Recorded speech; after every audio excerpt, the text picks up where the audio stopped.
Édition spéciale, guérisseur miraculeux Groening. Édition spéciale. Édition spéciale. Par milliers, ils cherchent la guérison chez Groening. Édition spéciale, les tout derniers événements. Édition spéciale, les derniers événements à propos de Bruno Groening. Édition spéciale, Groening le guérisseur miraculeux. Des milliers de gens cherchent son aide. Tout sur Bruno Groening.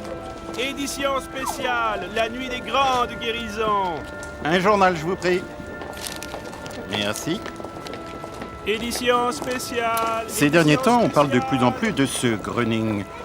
J'aimerais quand même savoir ce qu'il en est de ces histoires de miracles. Bah, ce que cela peut être. Ce ne sont que des bêtises. Ce Groening est un charlatan. Il profite seulement de la crédulité des gens. Et en plus, guérisseur miraculeux. Laissez-moi rire. Mais tu ne connais même pas cet homme. Je peux m'imaginer que quelqu'un possède une force extraordinaire capable de produire des guérisons. Mais tais-toi donc. Tu ne crois tout de même pas à ces absurdités. Je trouve qu'elle a raison. Tant qu'on ne connaît pas l'affaire, on ne devrait pas se permettre de juger. En plus, il a l'air gentil.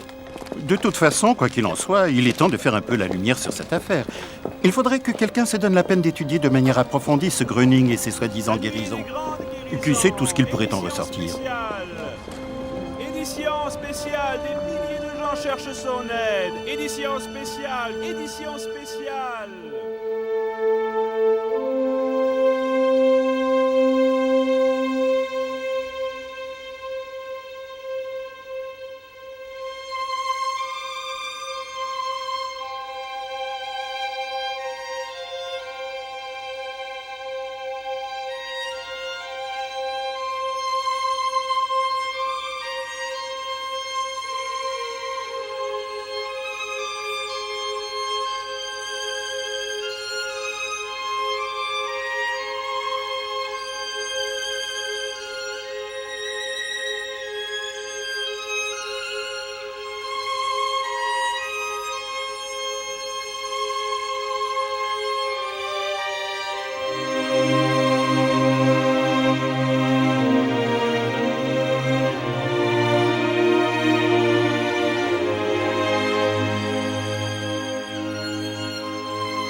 Mars 1949. Les articles de presse foisonnent. Une petite ville de Westphalie se trouve soudain projetée au centre de l'actualité. Un soi-disant guérisseur miraculeux y fait parler de lui. Des foules de plus en plus grandes se rassemblent devant la maison de la famille Hulsmann sur la place Wilhelm, à Herford. Les gens veulent voir un certain Groening qui est censé avoir guéri un jeune garçon gravement malade. Certains viennent par curiosité, mais la plupart espèrent obtenir aide et guérison de la part d'un homme qui était totalement inconnu jusqu'à ce jour. Tous sont surpris par ce phénomène. Seul Gröning lui-même semblait avoir prévu cela depuis des années. Dann erzählte mir in einer Nacht plötzlich, was Puis une nuit, il m'a soudain raconté tout ce qu'il ferait un jour. Que des milliers de personnes viendraient à lui, qu'il guérirait, que des scientifiques viendraient. Alors là, j'ai commencé à me poser des questions et j'ai dit « Bon, maintenant, ça suffit, n'exagère pas. » Puis, il m'a dit que je serais auprès de lui et qu'il aurait besoin de moi. bei ihm sein. Bräuchte mich. Das wäre noch schöner. Und eines Tages war verschwunden. War weg. Un jour, il avait disparu. Il était parti et sa femme était naturellement complètement désemparée. Plus rien. Il n'était plus là. Nichts, war nicht mehr da. Und ich komme in dieses Flüchtlingsbüro. Alors, je me suis rendu dans ce bureau de réfugiés, dans ce débit de tabac. Et là, le vendeur me dit « Vous avez vu le journal, le nouveau ?» Je ne sais pas si c'était Quick ou Revue qu'il avait à l'époque, je ne sais plus. Il a dit « Là, regardez en première page, le docteur miracle de Herford. » C'était le premier reportage sur l'affaire Hulsmann à Herford. Et lorsque je suis rentré à la maison, j'ai trouvé une lettre disant qu'il avait besoin de moi et que je devais venir. Dass mich braucht. Ich soll kommen. Und ich fuhr nach Herford. Je suis donc allé à Herford, et là, on était déjà en plein boom, si je puis dire. Il y avait des centaines de gens devant la maison et j'ai sonné. Tout était fermé à double tour. On ne laissait entrer personne. Alors, un de ses collaborateurs, Egon Arthur Schmidt, est venu et il m'a fait entrer. « Eh bien, M. Gröning vous attend, dit-il. » Et je suis entré, mais il n'était pas là. Il était quelque part en Rhénanie, à Wirsinn, je crois, ou par là-bas, si je me souviens bien. Mais derrière, dans la cour, il y avait des malades. Im Hof hinten waren aber Kranke und plötzlich fingen dort die Heilungen an. Et soudain, les guérisons ont commencé dans la cour, où il ne se trouvait même pas. Plus tard, nous avons fait le rapprochement qu'au moment où il était à Wirsinn, où il a guéri des personnes, les guérisons ont eu lieu aussi à Herford. J'étais très impressionné, à tel point que j'en avais les larmes aux yeux. C'était si impressionnant pour moi. Un peu après, il est entré en disant « Alors, qu'est-ce que j'avais dit ?» Und sagt, na, was habe ich gesagt? Tout a commencé comme ceci. Bruno Gröning s'était occupé du fils des Hulsmann qui était gravement malade. Il l'avait invité chez eux après avoir entendu parler par une connaissance de la force très particulière dont il faisait preuve. Litt an progressiver Muskeldystrophie, lag im Bett und war nicht mehr. Il souffrait d'une dystrophie musculaire progressive, restait couché et n'était plus capable de se lever. C'est ce que j'avais appris par les parents et c'est ce qui se disait généralement. Selon le rapport, Bruno est venu et a dit « Lève-toi » et l'enfant s'est levé. Puis il s'est mis à marcher, bien sûr un peu maladroitement, mais il s'est mis à marcher. C'était un fait incontestable. Das war eine Tatsache, die war nicht wegzuleugnen. Nicht? Also, das war ja eigentlich der Auftakt der ganzen Geschichte. Damit fing es an. Alors voilà, ce fut le véritable coup d'envoi de toute l'histoire. Ça a commencé par là. Je n'étais pas chez lui au moment de la guérison, mais ensuite j'ai habité chez les Hulsmann. Im Haus und wir haben dann also. Puis, dans la mesure du possible, nous avons essayé de nous organiser. Mais l'essentiel, c'était de maintenir les gens hors de la maison. Car bien sûr, ils se pressaient tous pour le voir personnellement. Mais ceci n'était déjà presque plus possible, n'est-ce pas? Schon kaum noch, ganz wenig. Ne? Georg Nowak était l'une des personnes en quête de guérison. Depuis 4 ans, il souffrait de maux de tête continuels. Ni le traitement d'un neurologue, ni un séjour de plusieurs mois à l'hôpital ne lui avaient apporté un soulagement durable. Il était considéré comme incurable. Wahnsinnige Kopfschmerzen, Tag und Nacht. Die hörten überhaupt nicht auf. J'avais des maux de tête insupportables jour et nuit. À vrai dire, ça ne s'arrêtait jamais. Et après, je ne pouvais même plus marcher correctement. Et puis mes collègues m'ont dit « Hé, mon gars, Gröning est là, c'est un guérisseur miraculeux. Va donc le voir. » Alors je me suis dit, sapristi, un médecin de ce grand hôpital de Hanovre ne peut rien faire. Et maintenant, aller chez ce Gröning, c'est vraiment ridicule. Je n'ai pas du tout envie d'y aller. Das ist doch einfach lächerlich. Da mag ich gar nicht hingehen.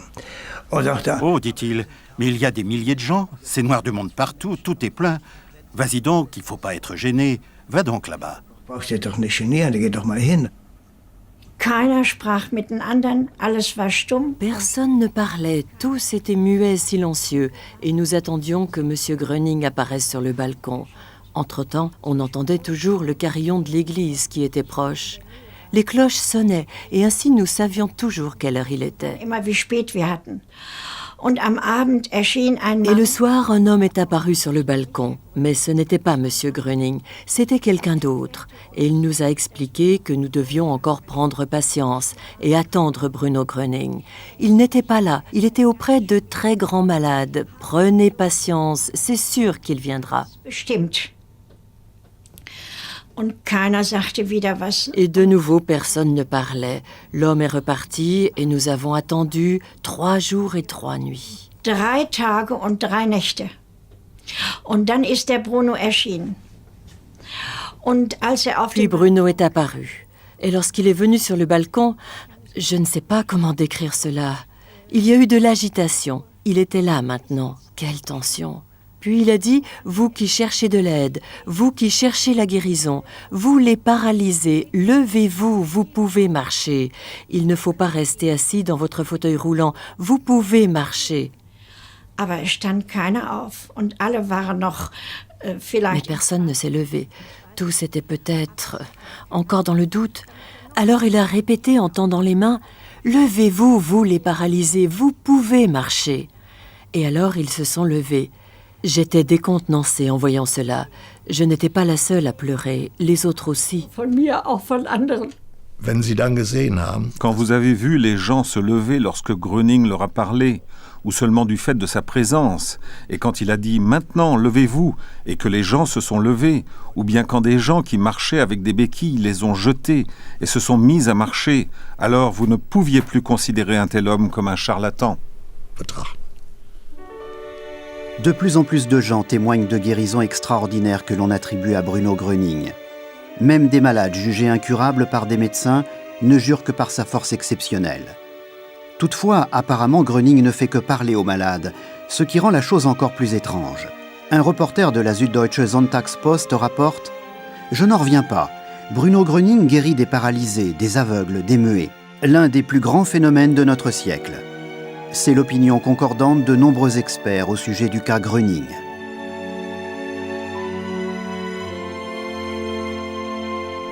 Ich war junges Mädchen, 18 Jahre alt. J'étais jeune, j'avais 18 ans et j'avais toujours mal au dos. À vrai dire, j'avais déjà ces douleurs dans le dos quand j'étais petite.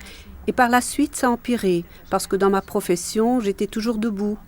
Alors j'ai entendu parler de Bruno Gröning et j'ai pensé, maintenant, tu vas voir par toi-même. Ich mal selbst. Und plötzlich geht ein Raunen durch die ganzen... Soudain, un murmure parcourt la foule présente et les gens disent « Gröning arrive, voilà Gröning !» Mais on ne voit personne, dis-je. « Si, il est là tout au fond. C'était à 100 mètres de là. » Ganz hinten, also 100 Meter von der ab. Und hab da gestanden. Je me tenais là et je pensais, bon, Bruno Gröning, si tu es donc ce grand guérisseur, alors aide-moi. J'aimerais être débarrassée de mon mal de dos. Je n'ai rien pensé d'autre. Und nichts anderes gedacht. Und hörte ich ihn von Weitem sprechen. Alors je l'ai entendu parler de loin, mais je n'ai pas compris les paroles. Je ne pouvais pas les entendre. Mais il s'est passé quelque chose en moi. J'ai remarqué que, à ce moment-là, j'ai pensé, si, il peut quand même t'aider. Man dachte ich, kann wohl doch helfen. Wie ein C'était Strom. comme un courant. Je l'ai senti jusque dans le petit orteil. Ça a traversé mon corps comme un courant.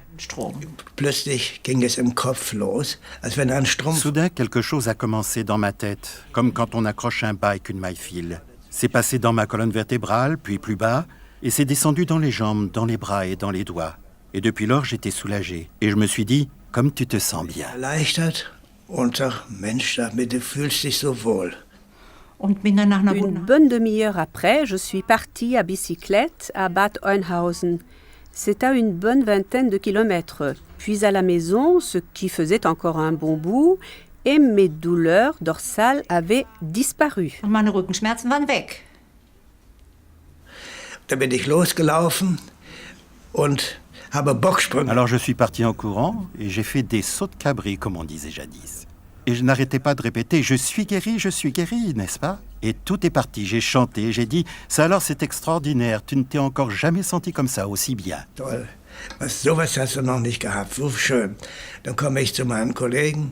Alors je suis arrivé chez mes collègues qui m'attendaient déjà. « Comment ça va alors? Qu'est-ce qui s'est passé ?» J'ai dit « Je suis guéri, je n'ai plus mal à la tête. » C'est quand même pas possible, c'est pas vrai. J'ai dit « Alors vous m'avez toujours dit d'y aller, maintenant c'est vrai, vous pouvez me croire, c'est vrai. » Jetzt ist es aber wahr. Ihr könnt es mir glauben, es ist nicht wahr. Alors tous les jours, ils m'ont demandé « As-tu encore mal à la tête ?» Non, ils ont bien vu quand je me baissais qu'alors je ne transpirais plus, n'est-ce pas? Non, c'était parti, et depuis je n'ai plus eu de maux de tête jusqu'à ce jour. Maintenant j'ai 80 ans et toujours rien. Bin ich 80 Jahre alt und immer noch nicht. Je suis arrivée à la maison. Mon père et mon premier mari, avec qui j'avais déjà à l'époque des liens étroits, étaient en train de jouer aux échecs. Ma mère est venue tout de suite parce que je n'étais pas rentrée à l'heure dite, évidemment, mais un peu plus tard. À l'époque, on n'avait pas encore le téléphone, ni tout cela, et j'étais toute excitée. Il le sentait bien. Und war aufgeregt. Sie spürten das wohl. Also meine Mutter sagt, du hast geglüht, als du reinkamst. Ma mère m'a dit, tu étais toute rouge en entrant. Après, bien sûr, nous en avons parlé, et je lui ai dit, il s'est passé quelque chose de merveilleux. Tous les trois, ils m'ont seulement regardé, et j'ai raconté l'histoire telle que je la raconte maintenant. À ce moment-là, mon mari de l'époque, mon premier mari, a dit « Bah, ce ne sont que des bêtises ». Alors j'ai vraiment senti la colère monter en moi. Mais je n'ai rien dit. Je me suis retournée et je suis sortie en pensant « Il a tort. Mes douleurs dorsales ont disparu. » Meine Rückenschmerzen sind weg. Als Dankeschön habe ich ihn Pour le remercier, je lui apportais de la nourriture. Tous les jours, il recevait du courrier par sac entier. Ils étaient posés devant son entrée et je déposais la nourriture à côté, du café, du beurre, du saucisson, etc. Kaffee und Butter und Wurst und so weiter. In Herford fing es langsam an. À Herford, le courrier commençait à arriver par sacs entiers, et nous n'étions absolument pas en mesure d'ouvrir ces lettres ni d'y répondre. C'était exclu. Il n'y avait pas de personnel pour ça. On n'était vraiment pas en mesure de le faire. Elles furent emballées dans des sacs, posés dans un coin comme ça, et il n'était pas possible de s'occuper de ces lettres en détail. De toute l'Allemagne, on adresse des lettres de demande à Gröning, et même de l'étranger. Le flot de personnes en quête de guérison n'en finit pas. Ja, ich wurde im Jahr 1943 an Bord eines U-Bootes. Oui, en 1943, j'ai été blessé à bord d'un sous-marin. L'articulation de mon coude gauche a été détruite et j'ai été transporté à l'hôpital militaire de la marine à Stralsund où j'ai été opéré. Après l'opération, on a constaté que le bras ne pouvait plus bouger. Il gardait un certain angle. On a essayé de le redresser avec un sac de sable. Mit einem Sandsack den Arm zu strecken. Durch den versteiften Arm wurde ich U-Boots. À cause de mon bras raide, j'ai été déclaré inapte pour le service en sous-marin. C'est resté comme ça jusqu'en 1949. On ne me connaissait pas autrement. Souvent, on ne m'appelait plus que le manchot, parce qu'on aurait dit que je portais une prothèse du côté gauche. Durch einen Vetter meiner Frau wurde ich auf Bruno Gröning aufmerksam gemacht. Un cousin de ma femme m'a parlé de Bruno Gröning, et il m'a dit d'aller le voir, ce Gröning, pour mon bien. Et il m'a même emmené là-bas. Brachte mich auch dorthin. Gröning betrat den Raum. War kleiner, als ich mir vorgestellt hatte. Gröning est entré dans la pièce. Il était plus petit que je ne me l'étais représenté. Et il nous a fait un petit discours à tendance religieuse en insistant sans cesse sur le fait que Dieu lui avait donné la force d'aider. Puis, après avoir parlé environ un quart d'heure, 20 minutes, il nous a demandé si nous ressentions quelque chose. Malheureusement, j'ai dû dire que non. Les deux autres messieurs, eux, avaient ressenti quelque chose. L'un à la jambe, l'autre au cou. Die anderen Herren, zwei waren es wohl. Die hatten etwas gespürt, der eine am Bein, der andere am Hals. Und ich habe dann das Haus Hülsmann verlassen.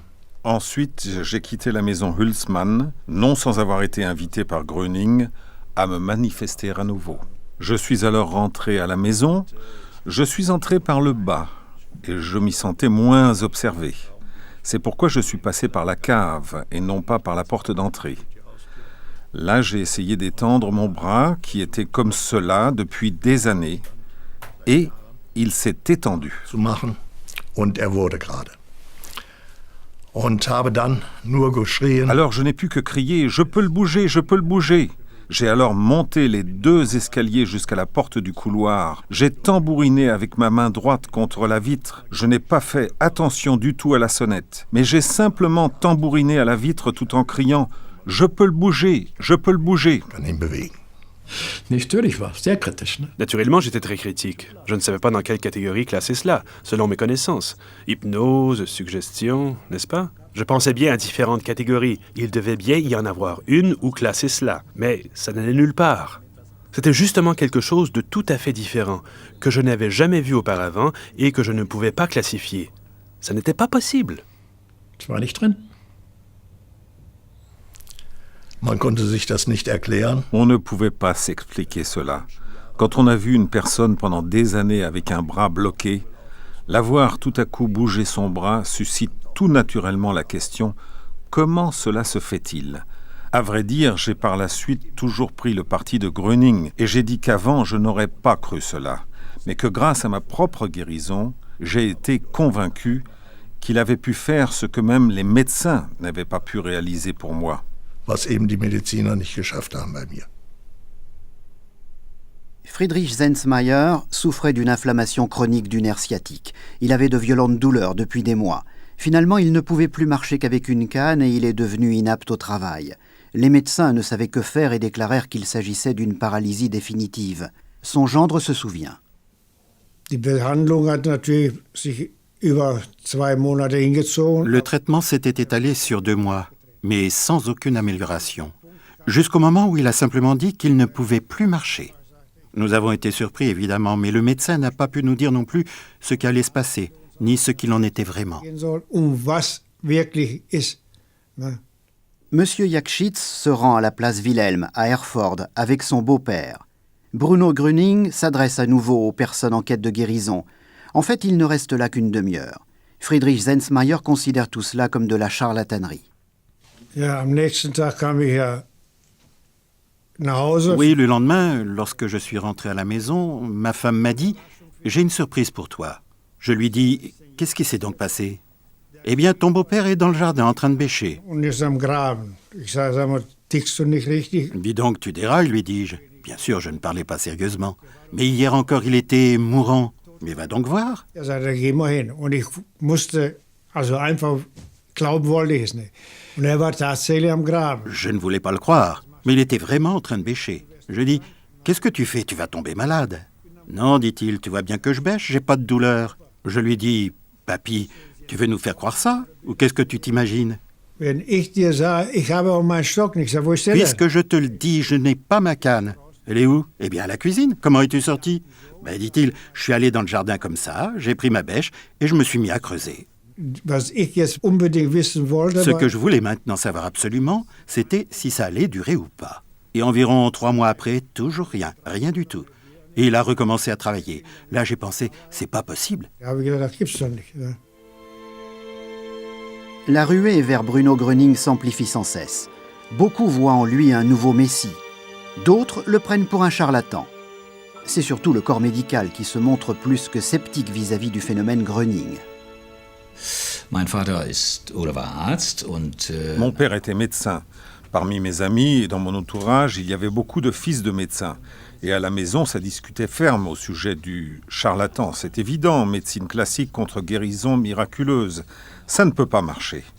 Mais je suis souvent allé avec lui sur la place Wilhelm. On y rencontrait de très nombreux médecins qui observaient et qui prenaient acte en hochant la tête, naturellement, avec une certaine incompréhension et peut-être aussi avec un peu de jalousie face à la concurrence. Ainsi, nous rencontrions de nombreux fils, mes copains donc, avec leur père. Et je ne peux pas le nier, il y avait beaucoup de médecins qui discutaient, mais dans un esprit de refus absolu. Il n'y avait pas la moindre étincelle de compréhension dans leur attitude. Und es war also absolut ablehnend. Da war also aber auch nicht so ein Fünkchen Verständnis da. Le corps médical fait pression sur la ville.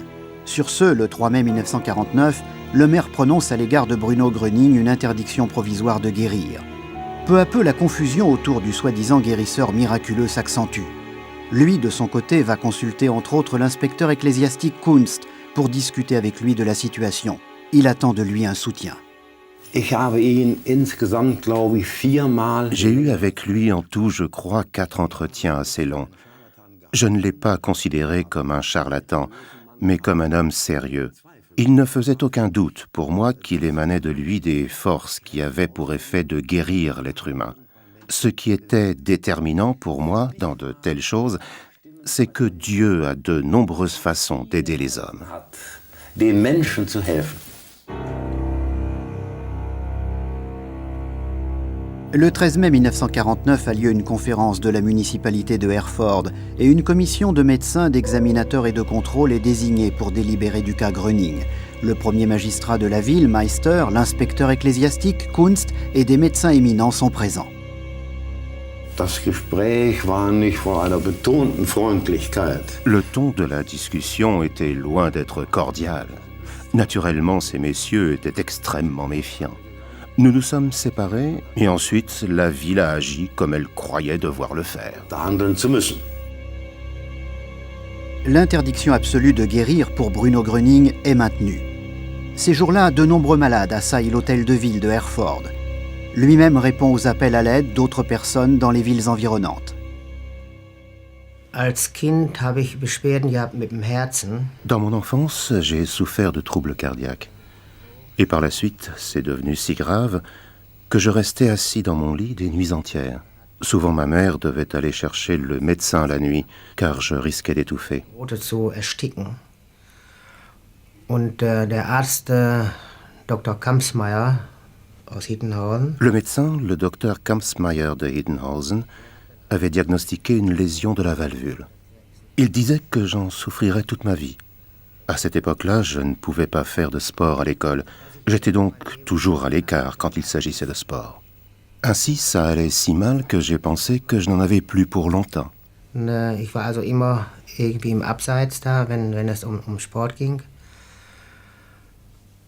Und dann bot sich dann die Gelegenheit. Es war also so schlimm, dass ich gedacht habe, es dauert nicht mehr lange, nicht?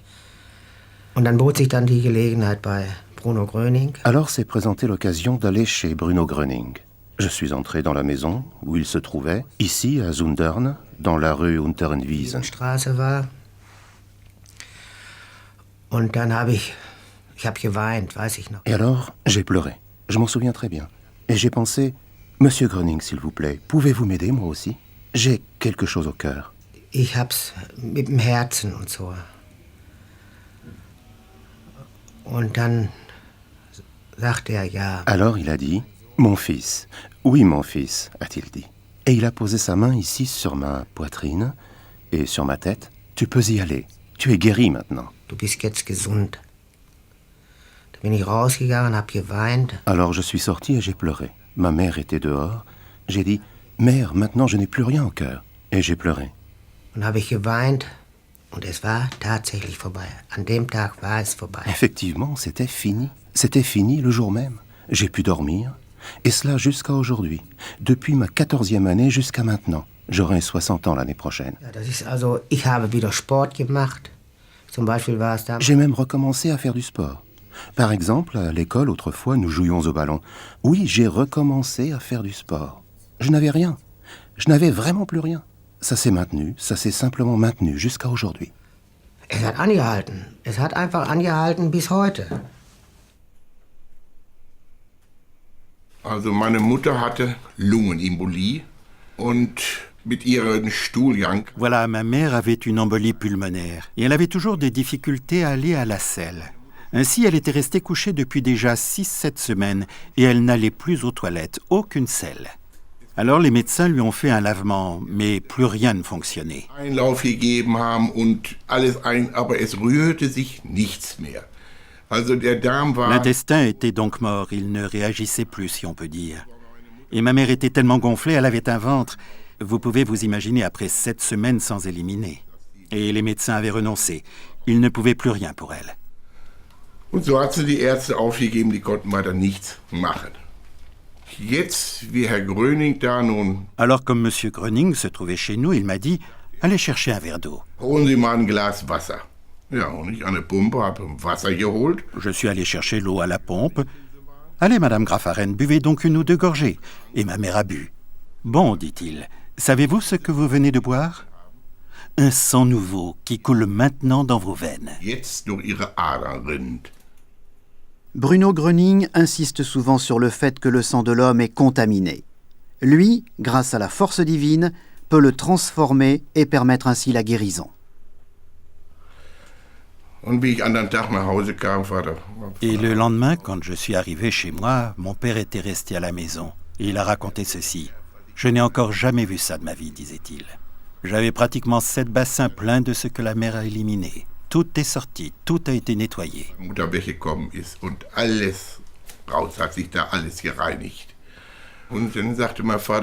Puis mon père a dit « Monsieur Gröning, qu'est-ce que je vous dois ?»« Rien, dit-il. C'est seulement comme ça. Le corps médical est déjà en effervescence et il se dresse contre moi. Ils ne peuvent pas comprendre que les malades soient guéris, alors que la médecine classique échoue souvent. » Mais il était très calme. Non, Bruno n'avait pas de haine à l'égard des médecins. Seulement, ils veulent m'écarter. Si vous vouliez bien écrire un rapport des faits. Alors le lendemain, mon père en a écrit 4 pages. Einen Tatsachenbericht schreiben, so schriftlich. Er hat Vater an einem Tag 4 Seiten geschrieben. Bruno Gröning accorde une importance particulière à la documentation de son œuvre. De ce fait, de nombreux rapports de guérison et lettres de remerciement de l'époque sont conservés.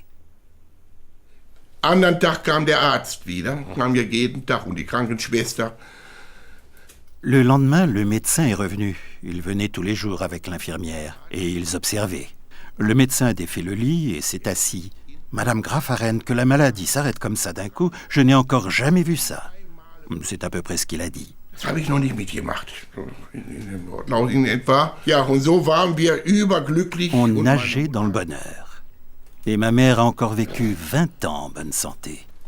Hat noch 20 Jahre gesund gelebt. Et nous en étions tous reconnaissants. Wo wir alle dankbar waren. Le 7 juin 1949, Bruno Gröning a reçu une interdiction totale de guérir dans toute la Rhénanie du Nord-Westphalie. Ses collaborateurs, Egon Arthur Schmidt et Erich Kuhlmann, en ont informé la foule. Pour Gröning, la situation devient de plus en plus difficile. Tous ses efforts pour avoir le droit de parler aux personnes qui cherchent la guérison échouent. Les gens ont été outrés lorsque l'interdiction de guérir a été prononcée. Une confrontation avec le directeur de la municipalité, c'est comme ça qu'on le nommait à l'époque, je crois, et avec la police, a eu lieu. Puis les gens ont protesté parce qu'on voulait lui interdire son activité. À vrai dire, il y avait alors toujours de l'agitation.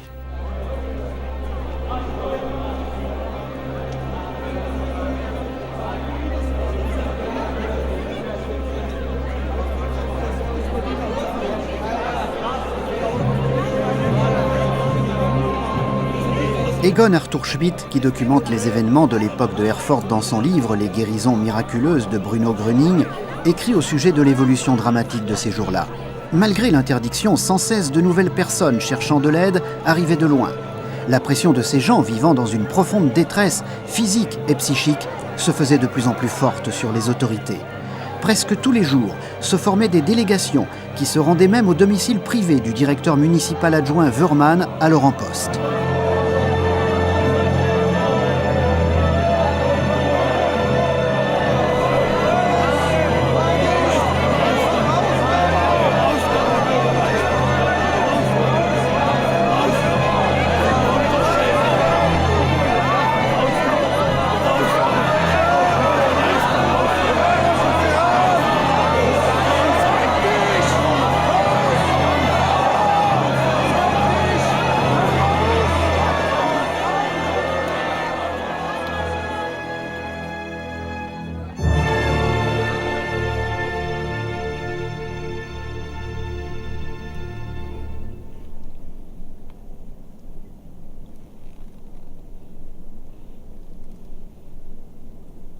J'accorde à Gröning, pour ce soir, l'autorisation de guérir.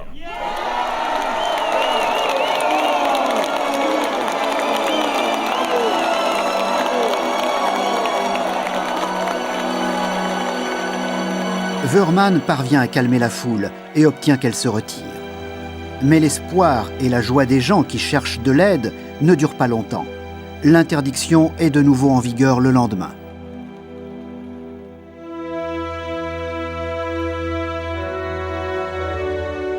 Gröning a définitivement les mains liées. Grande est sa déception devant l'incompréhension vis-à-vis de sa personne et de son œuvre. Il en tire les conséquences et quitte Herford, non sans laisser une impression durable derrière lui. En fait, il a introduit une nouvelle ère dans ce domaine, si je puis dire. À vrai dire, à part quelques exceptions mineures, je ne connais personne qui ait accompli des guérisons par voie spirituelle. Il était réellement un pionnier dans ce domaine, car il a ouvert la voie. On peut observer très précisément la manière dont soudain on s'est mis à en parler et en discuter, ce qui n'était absolument pas le cas auparavant, sauf dans certains écrits théosophiques, anthroposophiques, et aussi dans quelques textes ésotériques qui existaient à l'époque, mais c'était tout. Mais lui a fait connaître tout cela. C'est devenu un sujet public de discussion, et ensuite même des scientifiques s'y sont intéressés. Wo sich dann nachher Wissenschaftler mit beschäftigten. Das fing damit an, dass meine Frau... Voilà comment ça a commencé. Ma femme a lu dans un journal ou une revue un article sur Gröning et sur ce qu'il faisait. Elle m'a donné cet article en disant « Dis donc, il faudrait peut-être faire un reportage là-dessus que nous pourrions publier dans la revue. » Seulement, nous n'étions pas les rédacteurs, mais les éditeurs.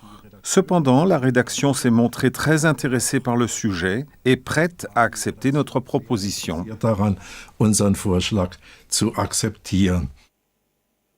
Les premiers contacts avec Gröning sont pris. Les correspondants de la revue, Heinz Bongartz et Helmut Laux, se chargeraient de l'aspect journalistique de l'affaire. La revue décide de contribuer à l'explication scientifique du phénomène Gröning. La méthode de guérison du docteur miracle serait étudiée dans la clinique Ludolf Krehl à Heidelberg, sous l'égide du professeur Weizsäcker. C'est surtout le professeur Fischer de Marbourg, psychologue et médecin, qui sera chargé de l'enquête scientifique. Dans le cas d'un déroulement positif, Bruno Gröning pourra espérer un avis favorable, ce qui lui ouvrirait la voie pour agir librement. Ici, on devait tester s'il pouvait guérir ou non. C'est de cela qu'il s'agissait. Ce devait être vraiment un test clinique, la démonstration de sa capacité de guérir. Alors il a accepté en disant « Oui, j'accepte ». Und wir kamen in eine Villa in Heidelberg. Nous sommes allés dans une villa de Heidelberg, dans une sorte d'isolement, c'est-à-dire qu'il ne lui était pas permis d'accomplir des guérisons ailleurs, mais seulement auprès des patients qui lui étaient amenés de la clinique universitaire. Le phénomène Gröning est d'abord remis en question. Le point principal consiste en la vérification scientifique. Cependant, M. Kindler se montre très rapidement impressionné par Bruno Gröning. Nun ja, ich glaube, der Dünkel einer Gruppe von Ärzten, die erstens aufgrund ihrer akademischen und schulischen... En fait, je crois qu'il y avait un groupe de médecins outrecuidants qui étaient persuadés qu'en raison de leur formation académique et de leurs études, ils savaient tout mieux que les autres, en tout cas dans le domaine des maladies humaines. Et naturellement, ils étaient déconcertés de voir un homme ainsi assailli, sans qu'il y soit pour rien. De voir que non pas 5 patients, ni 20, ni 50, ni 100, mais des milliers de patients affluaient vers lui. Bien sûr, il est difficile pour un médecin de comprendre cela. C'est vraiment difficile à comprendre. Et plus particulièrement pour ceux-ci. Et lui n'avait, je crois, aucune formation de thérapeute. Il n'avait aucune formation du tout, n'est-ce pas? Il n'était pas bête, il était intelligent. Ce n'était pas un intellectuel, mais il était intelligent, vraiment pas sot. Et il savait s'exprimer clairement et intelligiblement. Comme je l'ai dit, il prenait la peine de parler avec les gens. Mais par contre, ce n'était pas un bavard, Dieu du ciel. Ce n'est pas ce que je veux dire, pas du tout, cela ne correspondrait pas à sa modestie. Non, non, non, je croirais volontiers que les médecins ont dit justement « Bon, tout cela n'est pas croyable. Finalement, nous devrions faire cela mieux que lui. Maintenant, nous allons l'enfermer dans la pièce à côté et nous ferons entrer nos patients, puis il pourra venir et nous finirons par découvrir le poteau rose. Il n'est peut-être quand même qu'un charlatan. Tout cela n'est peut-être dû qu'au hasard. Il ne s'agit peut-être finalement que de suggestions de masse. Mais moi, je ne croirais pas cela. Ich aber nicht glaube.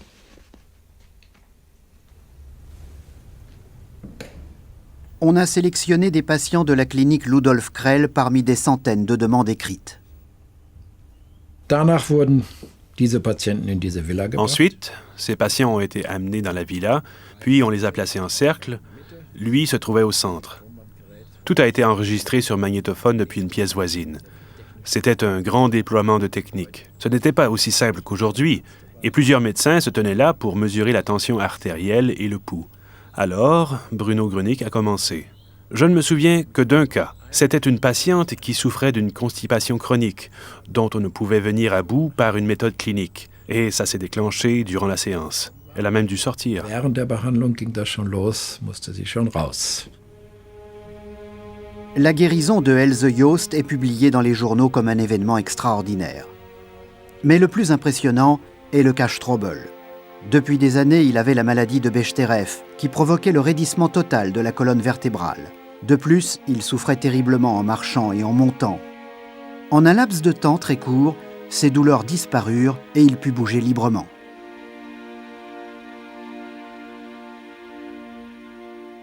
Monsieur Zelter était également un patient de Heidelberg. Le professeur Weizsäcker lui-même avait diagnostiqué une maladie des nerfs très grave et une myélite chronique. Monsieur Zelter ne pouvait tenir sur ses jambes que quelques minutes, et très vite, il s'écroulait. On lui donnait encore 5 ans à vivre. Un soir, nous étions assis dans le hall. Il s'est levé tout à coup, sans rien dire, et il est sorti. Et moi, je regardais, où pouvait-il bien aller? Et il a monté ce grand escalier en colimaçon jusqu'au premier étage. Il avait donc monté cet escalier tout à fait seul, comme une personne en bonne santé. Il en était incapable quand il est allé là-bas. Et il est redescendu en sautillant sans s'arrêter comme ça. Et il a travaillé jusqu'à 65 ans tout à fait normalement.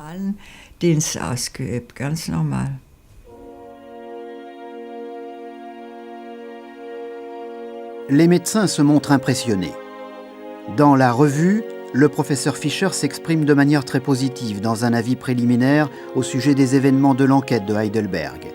Il attribue les succès évidents des guérisons de Gröning à un don naturel. En effet, il essaie d'expliquer tout cela d'un point de vue psychologique, bien que par exemple la guérison de la maladie de Bechterew dans le cas Strobel ne puisse guère être classée dans ce domaine. Il dit « Bruno Gröning n'est ni un charlatan, ni un hypnotiseur, ni un docteur miracle, mais bien un psychothérapeute doué sans être médecin. Par une compassion spontanée, naturelle et aussi d'ordre religieux, il s'efforce d'aider les hommes atteints de souffrances morales. Il n'a pas la prétention d'être un prophète ou un messie, mais il est bien conscient d'avoir une mission. »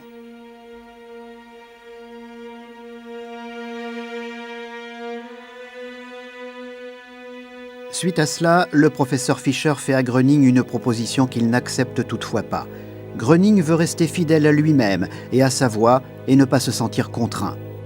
Plus tard, il écrira à ce sujet « On devait mettre à ma disposition des centres de guérison dans lesquels des médecins travailleraient aussi. Ceci afin de pouvoir contrôler tous les cas avec exactitude, dans le but d'obtenir des preuves supplémentaires, non seulement vis-à-vis du public, mais également vis-à-vis de la médecine. Mais monsieur le professeur Fischer exigeait de moi un salaire mensuel de plus de 3000 marks, plus des frais quotidiens élevés. Et en outre, je devais m'engager à céder à monsieur le professeur Fischer 30% sur tous les lits. Et ceci, comme il me l'a expliqué plus tard, pour considérer 30% de toutes les personnes guéries comme l'ayant été par lui, c'est-à-dire pour pouvoir enregistrer ces 30% de toutes les guérisons à son nom et par l'effet de la psychothérapie. Je n'ai pas pu me déclarer d'accord avec cette proposition de monsieur le professeur Fischer, et je l'ai refusée parce que, premièrement, je ne possédais pas le moindre Pfennig, de sorte que je n'aurais pas pu tenir mes engagements financiers vis-à-vis de lui, et deuxièmement, je n'ai jamais pensé faire un commerce de tout ce projet. Certains médecins et professeurs, bien sûr je n'ai pas retenu tous les noms, voulaient disposer de Gröning pour traiter leurs patients.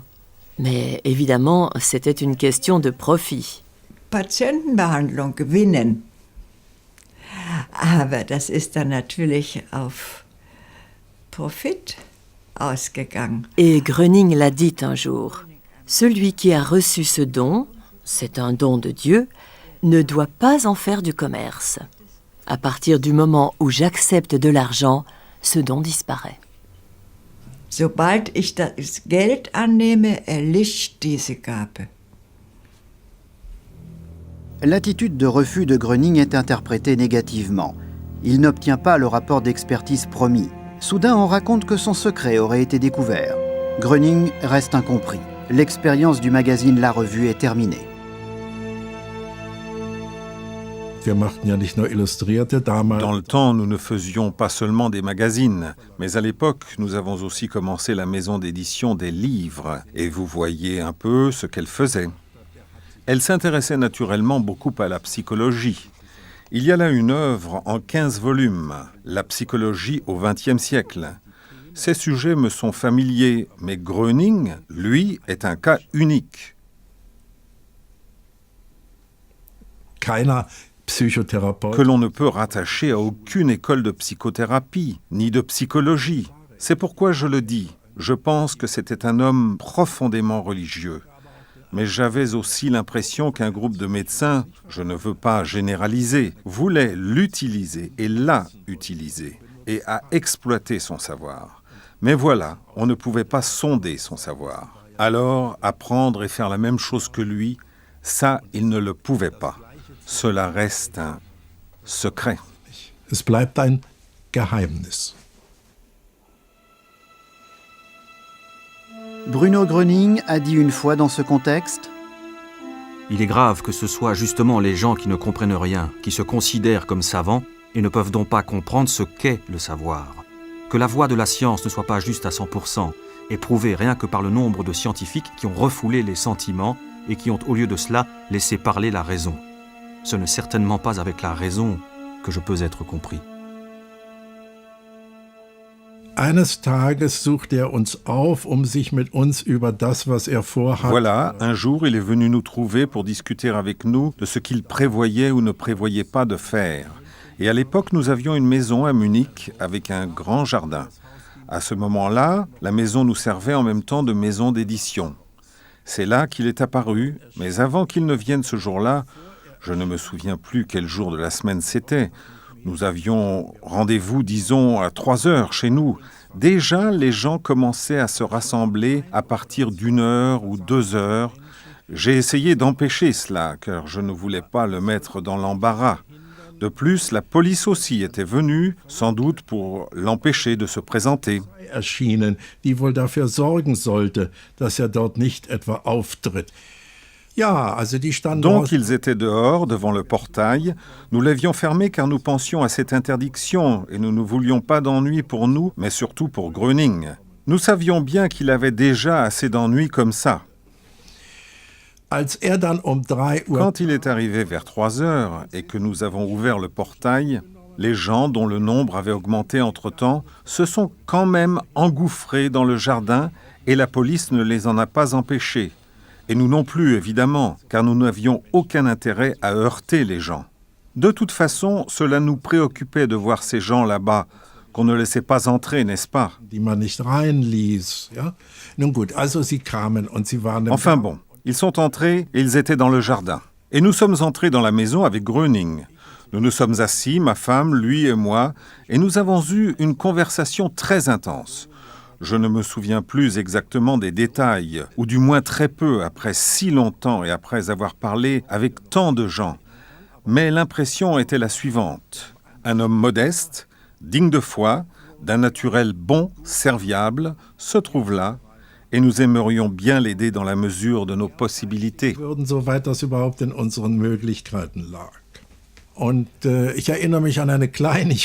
Je me souviens d'un détail. J'étais assis là, les jambes croisées, et je ne sais pas comment nous en sommes venus à parler des fonctions du corps. Et il s'est permis de dire qu'on devrait peut-être, enfin, que je ne devrais peut-être pas faire cela. Enfin, ce ne serait pas bon du point de vue organique, qu'il vaudrait mieux que je m'assoie de manière décontractée. Je crois qu'il avait raison. Ja, und dann schließlich... Oui, puis finalement, on en est venu, bien sûr, à parler de cette interdiction qui le concernait. En fait, que peut-on faire? Quel avocat peut s'en occuper? Et ainsi de suite. Mais avant toute chose, dois-je sortir, dire aux gens « S'il vous plaît, rentrez à la maison. Nous ne pouvons pas traiter les gens comme ça », dis-je. Et c'était aussi son opinion. Il dit alors « Je ne peux pas empêcher les gens de vouloir parler avec moi. Mais encore une fois, je dois me conformer à l'interdiction. Je vais donc sortir et dire quelques mots pour expliquer que je ne peux justement rien dire. » Et ça s'est passé comme cela. Je l'ai accompagné à l'extérieur, nous avions une grande piscine carrée dans le jardin, mais sans eau. Elle n'était pas remplie à ce moment-là. Et à un endroit du bassin, il y avait un petit escalier qui montait vers un petit promontoire où se trouvaient des sièges. C'est là que nous l'avons conduit, ma femme et moi, croyant qu'il monterait les quelques marches, pour parler de cet endroit-là à la foule qui se tenait autour du bassin, pour dire combien il était désolé. Der umstehende, den Bassin stehenden Menge zu sprechen, zu sagen, wie leid es ihm tut. Aber siehe da, blieb stehen. Mais voilà, il s'est arrêté, il n'est pas monté, et il a descendu les quelques marches dans la piscine à sec. Nous avons trouvé cela nous a aussitôt profondément touchés. Et je dois dire que je trouve cela très intéressant, aussi du point de vue psychologique. Le fait qu'il s'adresse aux gens non pas du haut, comme nous l'avions supposé, mais qu'il descende et parle aux gens qui l'entouraient en regardant vers le haut. Il y a eu un grand silence, puis il a dit combien il regrettait et comme il espérait vivement que cela change pour pouvoir se consacrer aux patients, mais qu'aujourd'hui il ne le pouvait pas encore et qu'il fallait comprendre qu'il ne pouvait pas agir contre cette interdiction. Puis il a dit qu'il souhaitait donc prendre congé. Alors il s'est quand même dirigé vers les personnes qui avaient particulièrement besoin de lui, celles qui étaient sur les civières et dans les fauteuils roulants. Il leur a donné la main et leur a souhaité un bon rétablissement. Soudain, l'une des personnes qui était sur une civière s'est levée en disant « Je vais mieux, je vais mieux ». Et des fauteuils roulants, eh bien, les fauteuils roulants sont souvent utilisés par des gens qui momentanément se déplacent avec difficulté. Quelques-uns donc des occupants se sont levés et c'était une scène bouleversante.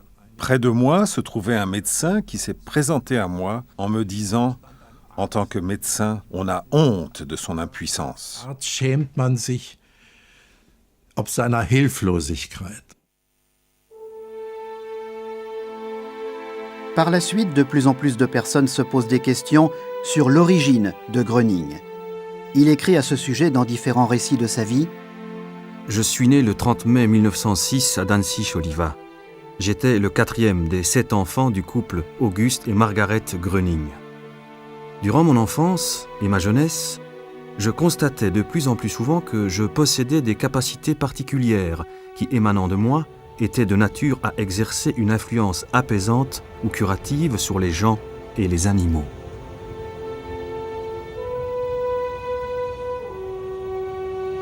Ma relation avec ma famille était étrange et tendue. En tout cas, je ne suis pas resté longtemps prisonnier de la maison paternelle. Je m'en suis libéré très vite et souvent.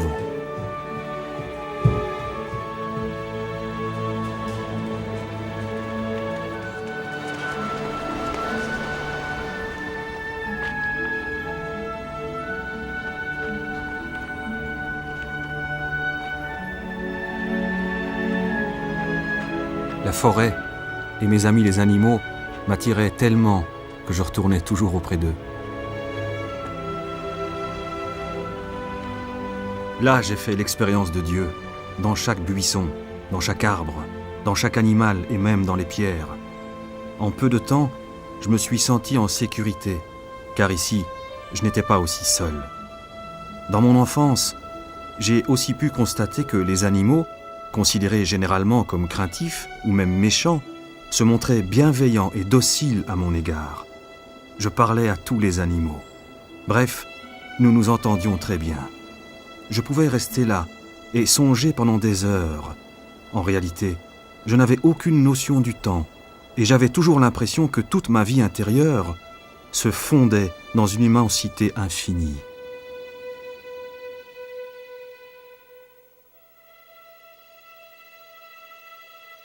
Dans sa famille, le petit Bruno était de moins en moins compris. Il recevait souvent des coups et on le prenait pour un cinglé qu'on laissait de côté. Bruno ist mein Cousin. Und meine Eltern erzählten das.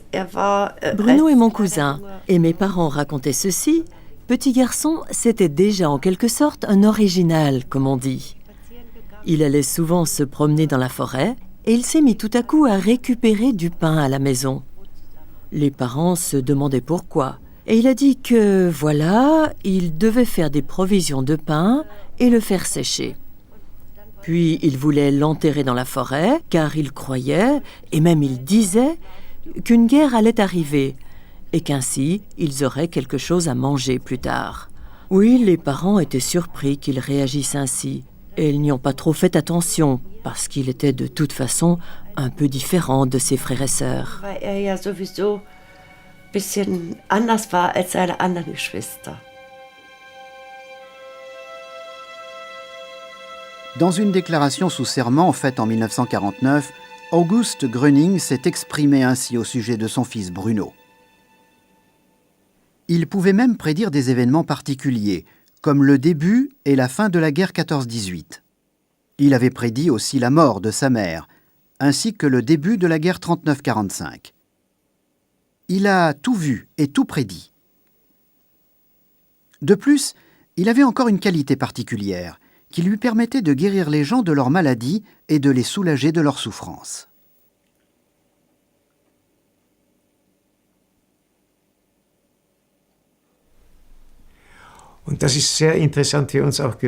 C'était très intéressant pour nous d'entendre parler de telles choses, du temps où il était petit garçon. Sa mère l'emmenait déjà dans des hôpitaux, car les patients le réclamaient. Amène donc le petit Bruno. Quand il vient nous voir et qu'il est assis là et qu'il parle avec nous, nous ressentons un grand calme et nous nous sentons beaucoup mieux. Kommt eine so tiefe Ruhe über uns und wir fühlen uns ganz besser.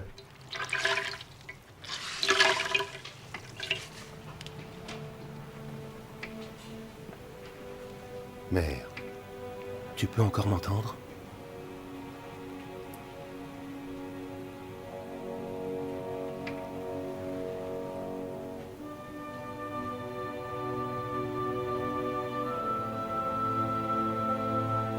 Grand-mère, tu ne vas pas mourir. Tu vas bien. Bruno Gröning évoque plus loin dans ses mémoires. Déjà quand j'étais petit, des personnes malades étaient délivrées de leurs maux en ma présence. Ainsi, constamment, j'étais directement attiré par les malades.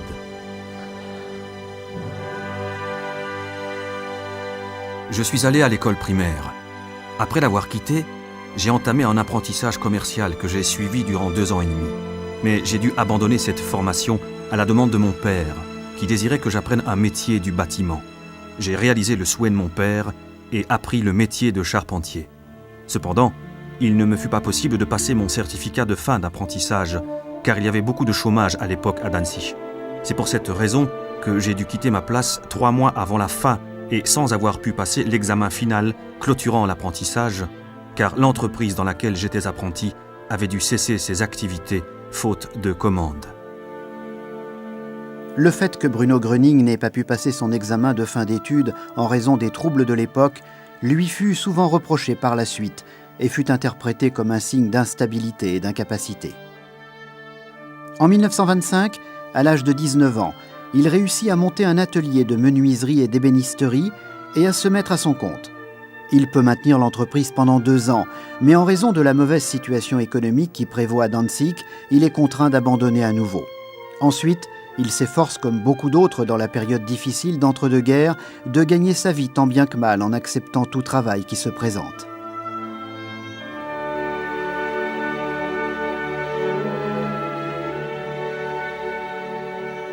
Tous ces travaux, je les ai accomplis avec intérêt et l'important pour moi, c'était d'apprendre par la pratique ce que les gens savaient et pouvaient faire dans toutes les situations de la vie et dans toutes les classes sociales. Ainsi, j'ai appris comment les gens menaient leur vie. Je ne recherchais pas seulement les plus pauvres parmi les pauvres, mais aussi les plus riches parmi les riches, afin d'apprendre comment ils vivaient. Max Brun, un ancien ami de Gröning, se souvient. C'était en 1931, quand je cherchais de toute urgence un logement pour ma famille. Notre chemin nous conduisit à la Ringstrasse 77-2, à Danzig-Langfuhr.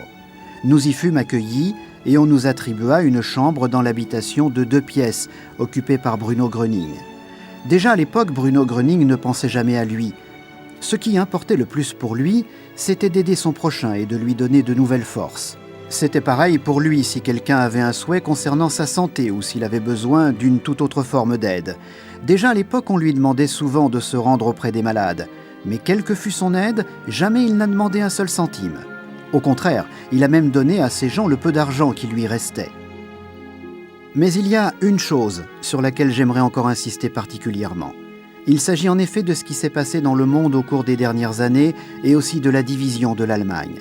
Même le début et le déroulement entier de la guerre se sont produits exactement comme Bruno Gröning nous l'avait prédit.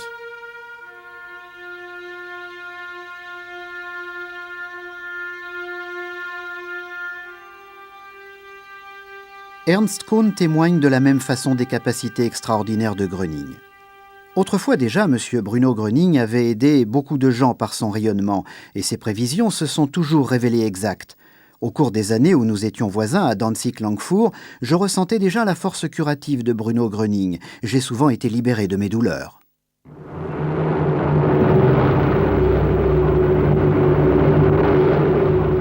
Quand la Seconde Guerre mondiale éclate, Bruno Gröning a 33 ans. Lui-même voit en cette guerre un signe qui indique clairement à quel point l'homme s'est éloigné de Dieu. Dans ses mémoires, il se souvient. En 1943, à l'âge de 37 ans, j'étais appelé à la Wehrmacht. Mon attitude a provoqué des frictions. C'est ainsi que, par exemple, on m'a menacé de passer devant le Conseil de guerre parce que j'avais fait la déclaration suivante : que vous m'envoyiez au front ou pas, je ne tuerai jamais personne.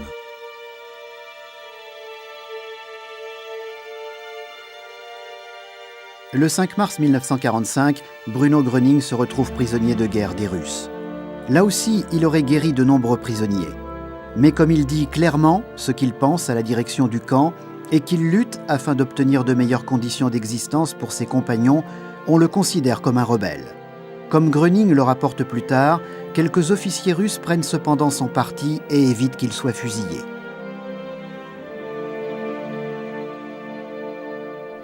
Il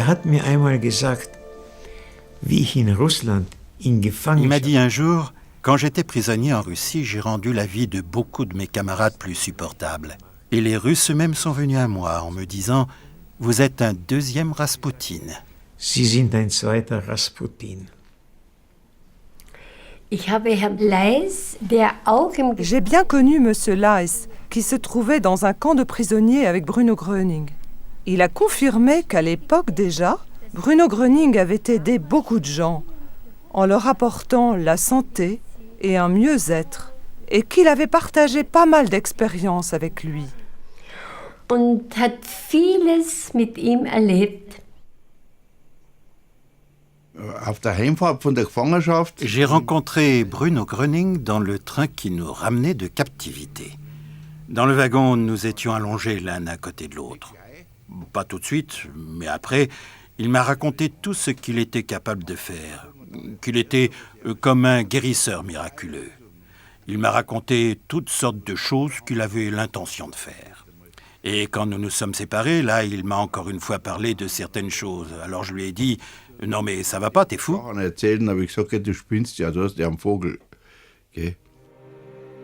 En décembre 1945, Gröning est libéré de captivité.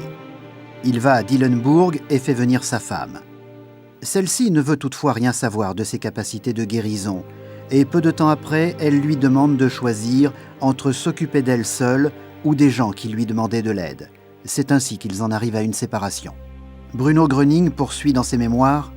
En Allemagne de l'Ouest, j'ai fondé avec des réfugiés l'œuvre d'assistance aux personnes expulsées.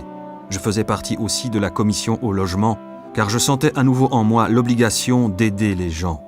La guerre a laissé partout des marques profondes. Ses conséquences désastreuses apparaissent seulement maintenant. 17 heures d'attaques incessantes. Les gens devaient rester allongés sur le sol.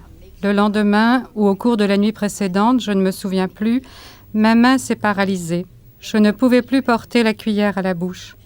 Quelle frayeur, vous comprenez? Non pas que j'ai pleuré d'avoir perdu tous mes biens. On doit pour le moins s'estimer heureux de n'avoir pas brûlé avec la maison. Et cette main paralysée fut soignée, bien sûr. Nous avons fait tout ce qui était possible, mais elle est restée paralysée. Wir haben alles gemacht, was möglich war, aber sie war immer noch gelebt. Après les jours agités à Erfurt et les expertises scientifiques à Heidelberg, Bruno Gröning est invité en août 1949 par M. Havart dans son haras au Traberhof, près de Rosenheim. Il désire surtout se retirer là-bas pour échapper à l'agitation qui règne autour de sa personne. On réussit dans un premier temps à garder secret le lieu de son séjour. Toutefois, dès que les premiers journaux ont rapporté son arrivée en Bavière, la nouvelle se répand comme une traînée de poudre. Eh bien, cela se présente bien, Madame Bernard. Je pense qu'avec les médicaments, tout rentrera vite dans l'ordre. Mais je les prends depuis si longtemps Je déjà. sais, Madame Bernard, mais faites-moi confiance. Allez, bon rétablissement et repassez me voir la semaine prochaine. Merci beaucoup, docteur.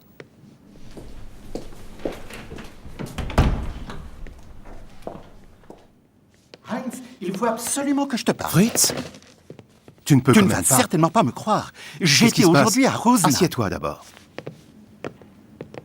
J'étais donc aujourd'hui à Rosenheim, au Traberhof. Tu ne vas pas croire ce qui s'y passe. Il y avait des milliers de gens et Gröning qui parlait. Oh, ce Gröning. Tu ne vas pas recommencer avec ça. Il y avait tant de malades en chaises roulantes sur des civières. Et soudain, quelques-uns se sont levés. Mais arrête avec ça. Si, et ils marchaient à nouveau. Fritz, retrouve tes esprits. Tout cela n'est que comédie. Je l'ai vu de mes propres yeux. Mais ils sont payés pour. Tout ce qu'ils font, c'est simuler. T'es en train de te faire avoir. Wie ich in München war, habe ich sofort angefangen zu telefonieren zum Traberhof. Quand j'étais à Munich, j'ai tout de suite téléphoné au Traberhof. J'ai eu la chance d'avoir M. Kuhlmann au bout du fil. Je lui ai dit que tout cela m'intéressait, comme Heilpraktiker et élève du Dr Schmidt. Alors il a dit « Nous sommes contents quand des gens comme vous viennent voir ce que nous faisons. » Naja, es kamen also immer mehr Menschen. Eh oui, il y avait de plus en plus de gens, jusqu'à des milliers de gens, peut-être 5000, n'est-ce pas? C'était difficile à évaluer. Et alors, les guérisons se produisaient sans doute aussi en plus grand nombre. On avait toujours l'impression que plus il y avait de monde, plus il y avait de guérisons. Menschen, je mehr Heilungen. Ne?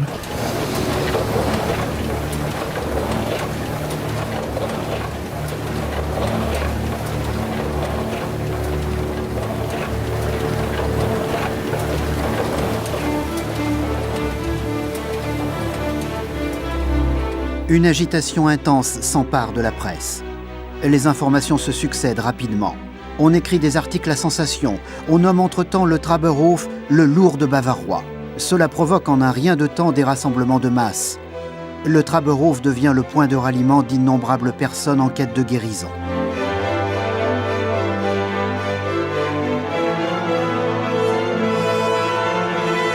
Le Traberhof passe soudain pour être le premier centre de guérison de Gröning. De partout, on entend parler de guérison sensationnelle. Schaute mich nur an, so. Il m'a seulement regardé comme ça et je lui ai montré ma main. Et ensuite, je ne sais pas, y avait-il là une table ou quelque chose comme ça? En tout cas, je tenais la main ainsi. Et soudain, mes doigts ont tambouriné. C'était un roulement de tambour, un long moment. Je suis tout à fait incapable de le refaire aussi vite qu'à l'époque. Et au même instant, la paralysie avait disparu. Cela s'est passé en une demi-heure vraiment. Nous étions tous deux très contents parce qu'il se réjouissait toujours d'assister personnellement à un changement aussi rapide et c'était vraiment un grand cadeau pour moi. Und das war wirklich ein großes Geschenk für mich. Alle Anwendungen. Tous les soins, bains de plantes, médicaments, exercices, tout cela n'avait servi à rien. Le choc de cette nuit de bombardement s'était tellement imprimé dans mes membres. Non, là on peut vraiment parler d'une guérison particulière. Da kann man wirklich von einer besonderen Heilung sprechen.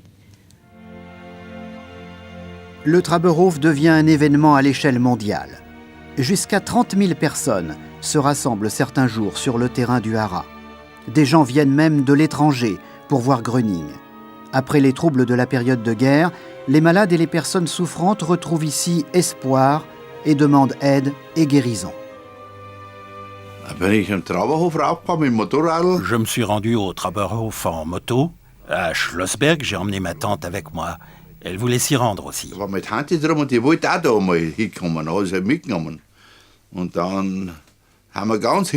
Nous étions debout, tout au fond. Il y avait 10 000 personnes, je ne sais plus.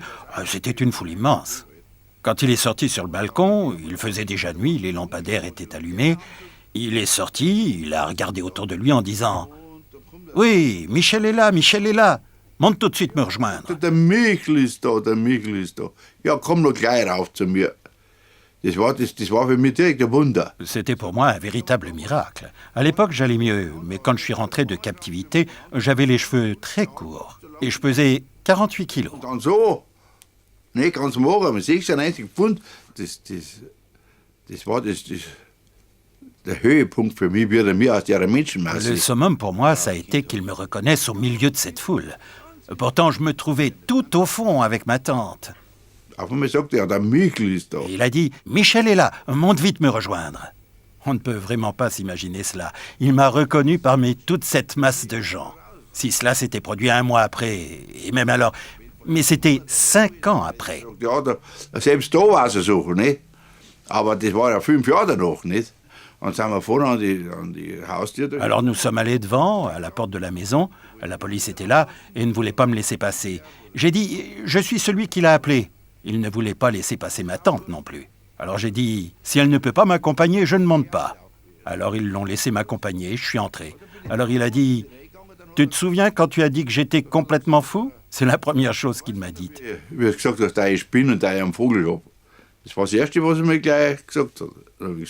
Oui, je m'en souviens très bien, je dis. Et il a ajouté « Mais j'avais dit aussi qu'un jour tu lirais beaucoup de choses à mon sujet dans les journaux. » Et c'est ce qui s'est produit.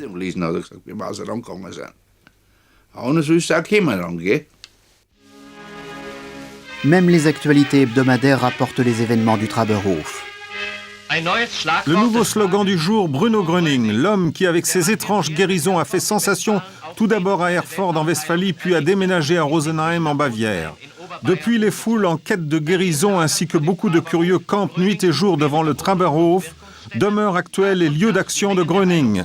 Les forces singulières de Gröning, la divulgation des guérisons obtenues jusqu'alors et la foi grandissante de ses fidèles allant parfois jusqu'à l'extase ont fait du cas Gröning un phénomène très controversé. Les scientifiques sont dans l'expectative, surtout en ce qui concerne la persistance de l'action curative de Gröning. Des scènes comme celle-ci sont des épiphénomènes du culte Gröning, souvent provoqués par l'influence de tiers. Pourtant, tous attendent pendant des heures et souvent même des jours entiers. Des gens accablés par toutes sortes d'infirmités sont accroupis en rangs serrés et silencieux. Et c'est seulement au moment où Gröning apparaît qu'un mouvement s'empare de la foule en souffrance.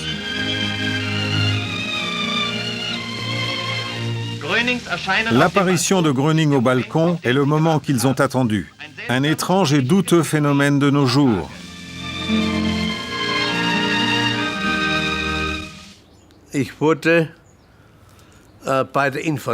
J'étais radiotélégraphiste dans l'infanterie et le 4 juillet 1943, j'ai été grièvement blessé. Il serait impossible de dénombrer toutes mes blessures. En tout cas, j'étais grièvement blessé. Le plus grave, c'était ma blessure au cerveau. J'avais reçu un éclat dans la tête. On m'avait opéré en 1946 pour enlever l'éclat. Mais le pire, c'était que j'étais devenu hémiplégique du côté gauche. Tout mon corps était douloureux. J'avais beaucoup de difficultés à marcher. Je pouvais seulement trottiner en faisant des petits pas de 20 cm environ. Entre-temps, j'ai été admis au centre des traumatismes crâniens de Munich. Mais le docteur Volnia, médecin-chef, excellent médecin, n'a pas pu m'aider à l'époque. Chaque jour, il essayait quelque chose de nouveau. Médicaments, massages et autres, gymnastique, on a tout essayé. À la fin, il a même utilisé la morphine, mais sans résultat.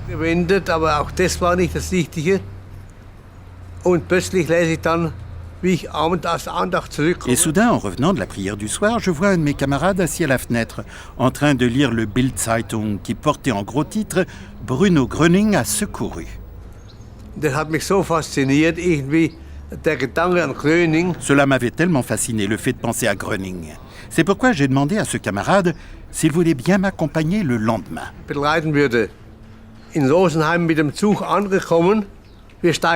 Arrivé à Rosenheim en train, nous descendons. Je ne savais même pas où se trouvait Gröning, ni le Traberhof dont il était question. Je n'avais aucune idée de quoi que ce soit. Je ne savais pas non plus si Gröning était là. Et en sortant de la gare, nous voyions beaucoup de gens avec des cannes ou des béquilles prendre tous la même direction. Alors j'ai dit à mon camarade, « Dis donc, c'est par là que nous devons aller, nous aussi. » Au Traberhof, déjà plusieurs milliers de personnes attendaient Gröning. Mais personne ne savait s'il était là ou pas.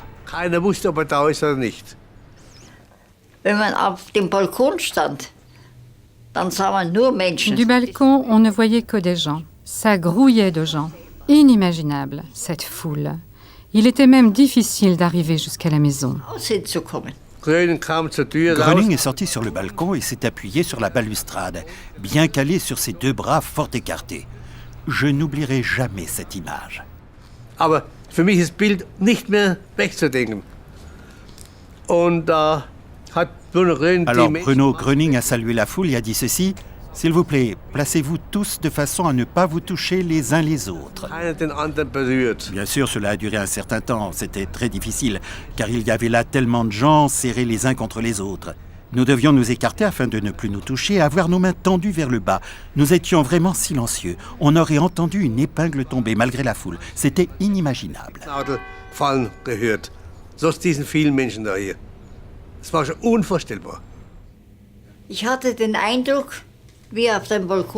Quand il était sur le balcon, j'avais l'impression qu'il était conscient de sa mission. C'est cela qui lui conférait sa force et son rayonnement.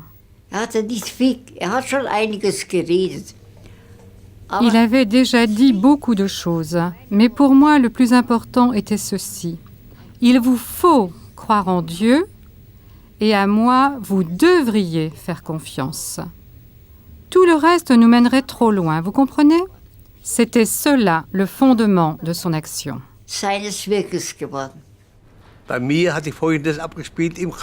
Il s'est passé ceci dans mon corps. J'ai ressenti une très forte chaleur à l'intérieur. J'ai senti mon sang, mon pouls qui battait très fort. J'avais l'impression d'entendre le pouls et le bruissement du sang dans mon corps.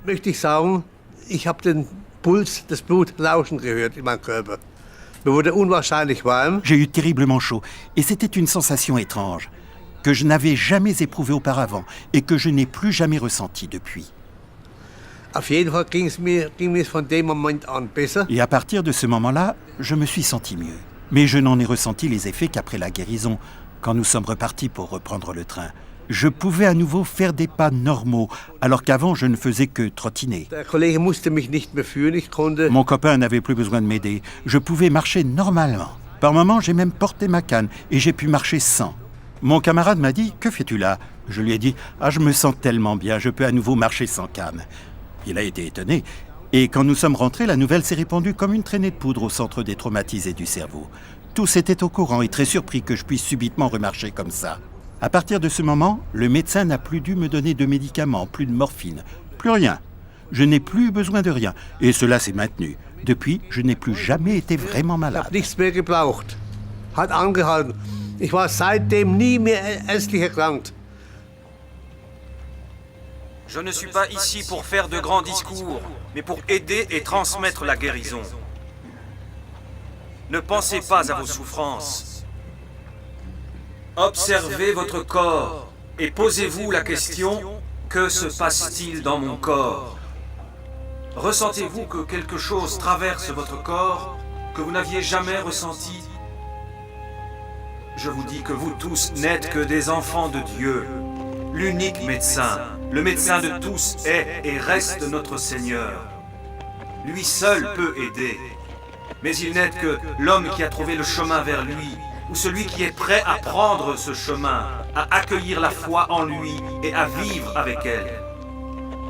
Vous n'avez pas besoin de croire au petit Gröning, mais il faut que vous m'accordiez toute votre confiance et remercier le Seigneur pour sa grande action, pour sa toute-puissance, pour sa magnificence. Ce n'est pas moi qui veux les remerciements. Ainsi, Je souhaite à vous tous qui êtes ici présents la meilleure santé. Rejetez la maladie et accueillez la santé en vous. Ceci se produit au nom de Dieu. Le meilleur, le plus grand cadeau en cette vie terrestre n'est pas la richesse, ni l'argent, mais bien la santé. Je vous appelle à l'ordre. Je veux que vous meniez une vie saine, une vie bonne, telle que Dieu l'a déterminée, et que vous ne vous préoccupiez plus du malin, du mal, que vous ne vous en accommodiez pas, non, que vous le chassiez.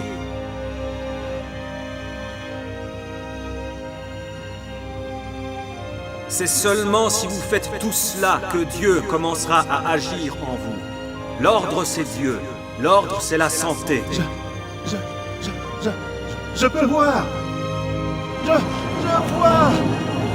Tenez, regarde. Regardez, je vois. Les yeux. Tenez. Je me souviens encore d'un cas, un aveugle qui s'est mis tout à coup à crier dans la foule « Je peux voir, je peux voir !» Eh bien, je l'ai fait monter pour me convaincre.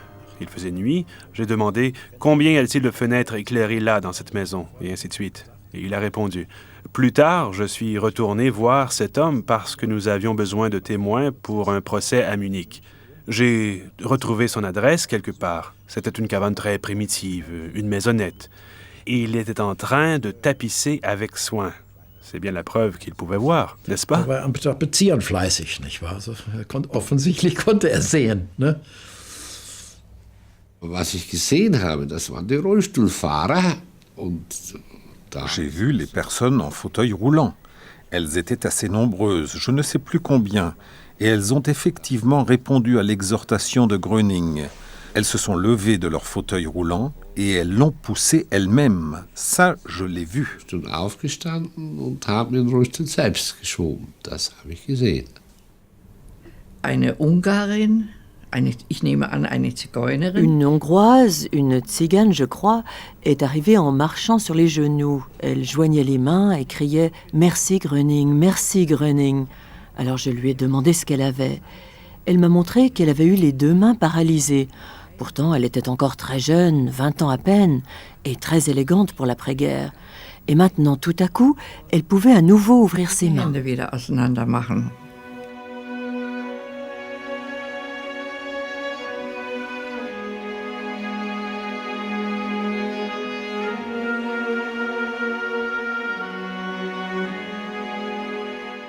Im Pferdegestüt am Gatter habe ich mich da ein bisschen zum Ausruhen. Au haras, je me suis un peu appuyée contre la clôture pour me reposer, car on ne pouvait pas s'asseoir. Puis un homme est arrivé. Il voulait sauter par-dessus la clôture pour les chevaux, et il a sauté. Ça faisait au moins un bon mètre, 1,20 m. D'une main, il se tenait à ce piquet, puis il a sauté par-dessus. Ich sprang darüber. Sag ich, na, Sie sind hier ja fehl am Platz. Was machen Sie denn hier? Ja, sagt er, ich bin die ganze Woche... J'ai dit, alors, vous n'êtes pas au bon endroit, que faites-vous donc ici? Oui, dit-il, je suis ici depuis 1 semaine. Ça devait être jeudi ou vendredi. Et dimanche, j'y suis allé pour la première fois. Et tout à coup, j'ai pu marcher. Ce n'est pas possible, ai-je dit. Si, dit-il, j'étais paralysé. Alors il a ouvert son portefeuille et il m'a montré une photo sur laquelle on pouvait voir qu'il était gravement handicapé. D'ailleurs, on le voyait avec ses 2 béquilles. Et il a ajouté « Maintenant, cela fait 4-5 jours et je peux marcher, je n'ai plus besoin de béquilles. » S'il ne m'avait pas montré sa carte d'invalide, je ne l'aurais pas cru. Oh, il était rayonnant de joie. Je dis qu'il a reçu une force énorme. Il avait au moins 50 ans. Sauter comme ça par-dessus la barrière, certains jeunes n'en seraient pas capables. C'était impressionnant. Das war schon beeindruckend. À cette époque-là, on réalise même un grand film documentaire sur Bruno Gröning et les événements extraordinaires du Traberhof. Rolf Engler est responsable de la régie et de la production.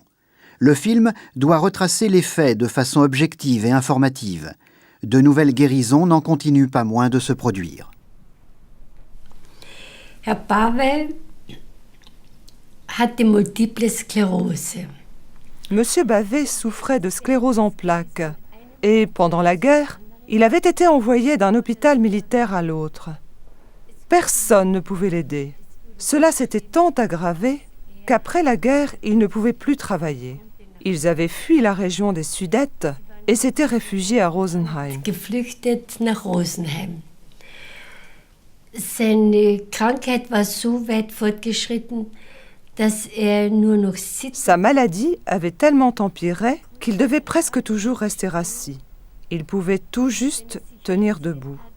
Et pour se raser, il devait soutenir son bras avec l'autre main pour pouvoir y arriver. Dass das vollführen konnte, die Tätigkeiten. Ich war öfter mal bei ihr gewesen und sah, wie krank. J'allais souvent chez Madame Bavet et j'ai vu à quel point son mari était malade.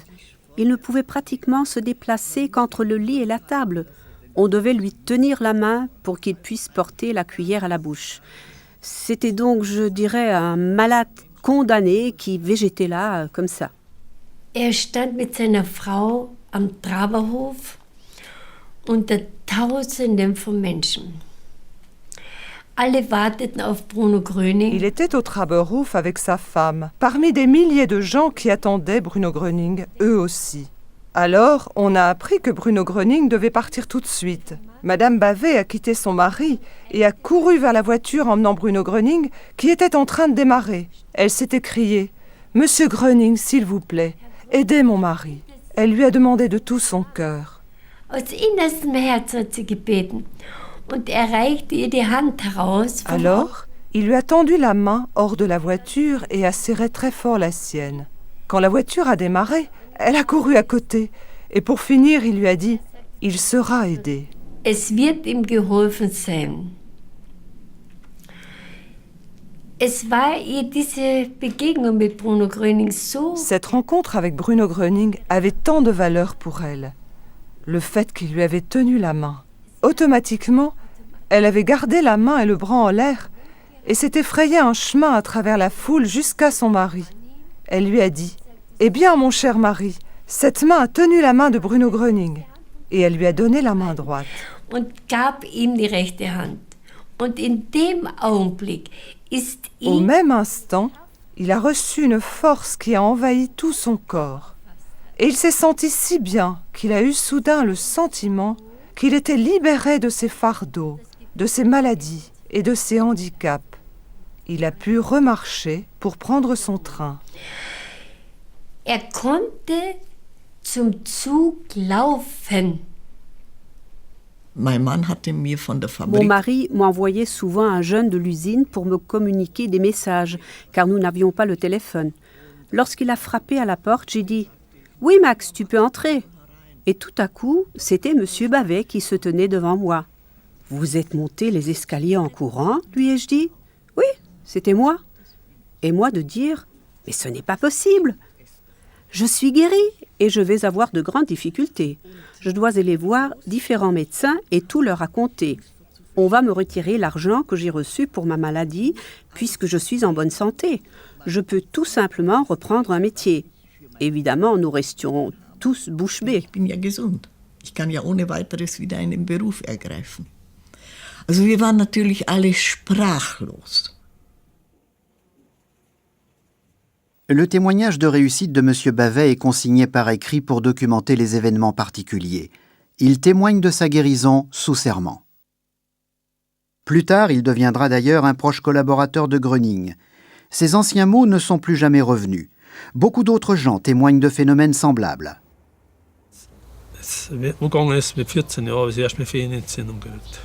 À 14 ans, j'ai eu des phlébites. J'avais des douleurs à en perdre connaissance. Suite aux phlébites, j'ai fait une embolie pulmonaire, des caillots de sang dans les poumons. 3 jours plus tard, j'ai perdu connaissance. Le médecin m'a fait des piqûres. La nuit, j'étais assis au lit et je n'arrivais plus à respirer. Cela s'est aggravé. Les médecins ont préconisé alors d'amputer la jambe, parce que c'était là que le sang stagnait. Es müsste wahrscheinlich der Fuß abgenommen werden, also das ganze Bein abgenommen werden, gell? Weil es 10 Blutstauungen waren. Die inneren Venen. Ja, je refusais absolument. Je ne voulais plus vivre. Il semblait impossible qu'une amélioration quelconque se produise. Das hat nicht möglich ausgeschaut. Ne? Also da noch was hilft. Also Monsieur van der Witz est une des nombreuses personnes venues chercher la guérison au Traberhof. Il se trouve au milieu de la foule et espère quand même encore recevoir peut-être une aide par Bruno Gröning. So ungefähr eine Stunde, da ist mir so gut gegangen dann und ich habe mich wohl gefühlt und leicht. Une heure plus tard, j'allais si bien. Je me sentais calme et léger. La pression intérieure et toutes mes souffrances avaient disparu. Dès alors, j'étais très bien. Je pouvais à nouveau dormir la nuit. Je n'avais plus de difficultés avec mon cœur ni ma respiration. Entre-temps, le médecin du village avait déménagé. Plus tard, il a demandé un jour à ma mère si j'étais encore en vie. Ma mère lui a dit « Oui, il va bien ». Il n'en revenait pas.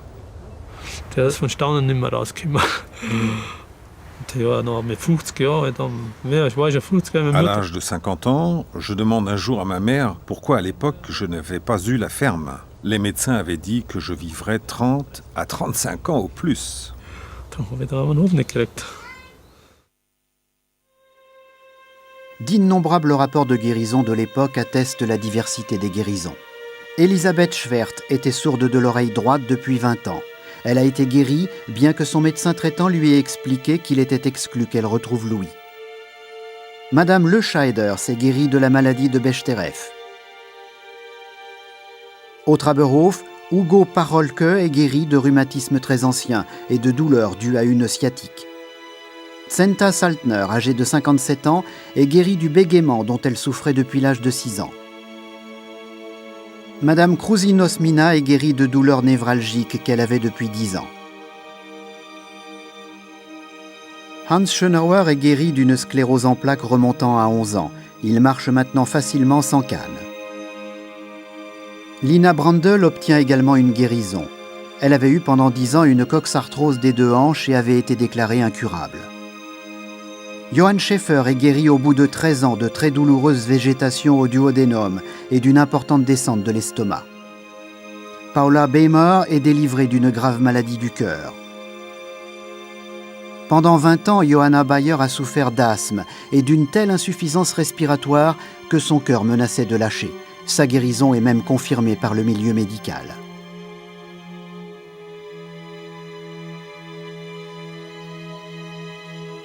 Depuis 30 ans, Franz Neerkorn avait la poliomyélite. Sa guérison est également attestée par des médecins.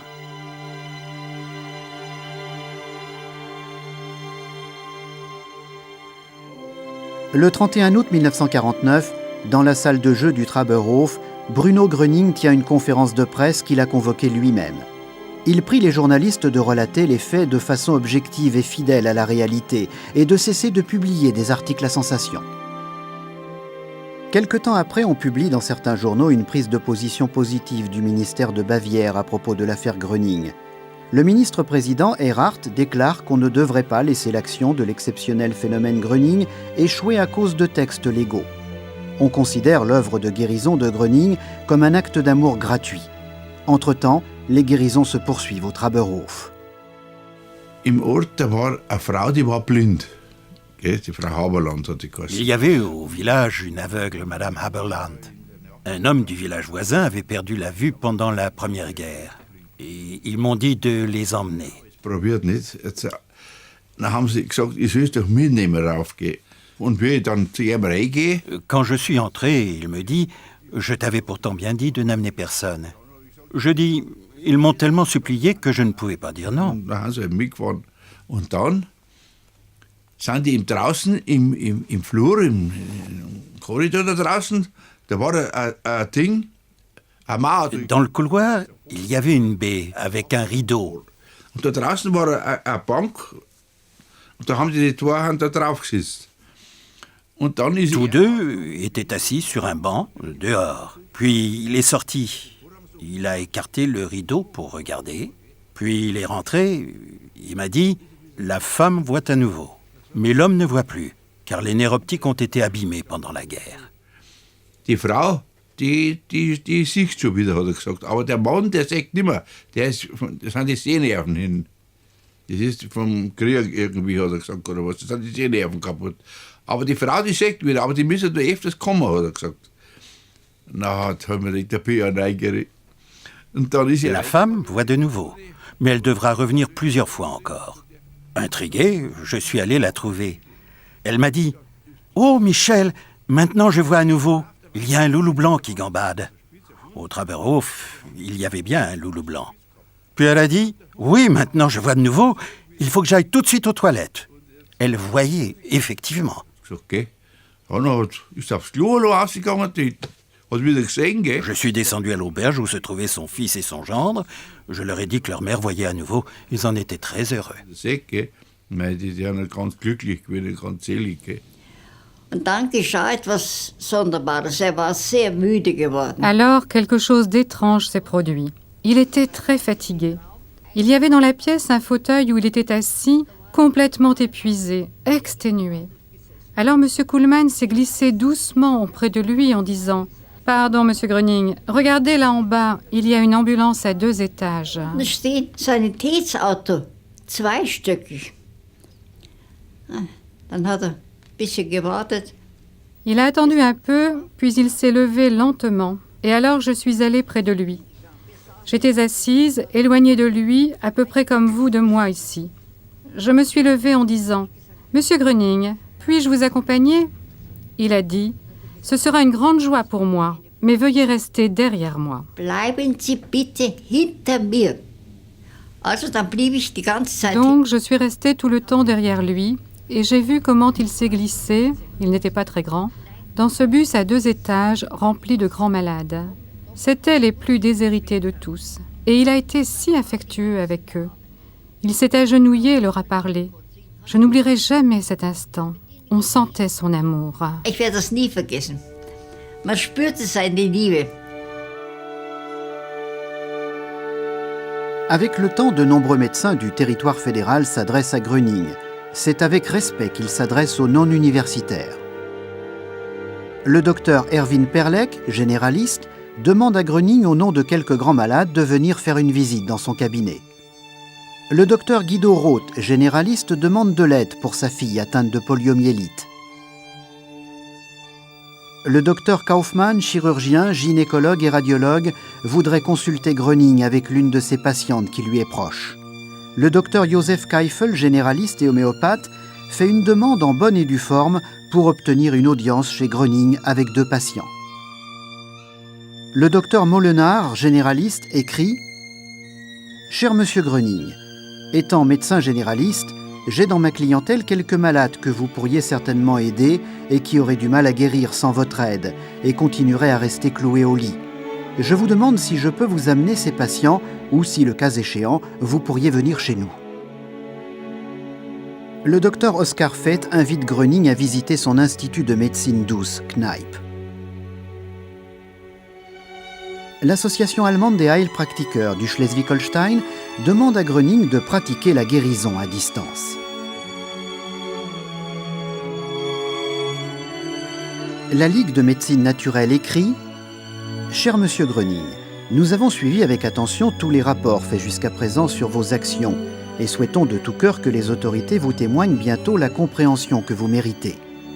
Et ce sont spécialement les représentants de la médecine naturelle qui peuvent témoigner du parti pris de la bureaucratie allemande depuis des années dans ce domaine. » Le docteur Tsetti aussi s'adresse à Bruno Gröning. Il avait une attitude très positive, le docteur Tsetti. Et Gröning est allé aussi, chez lui, dans son cabinet. Le docteur Tsetti allait souvent au Traberhof. Et il était très impressionné et absolument convaincu. Je ne peux pas dire autrement.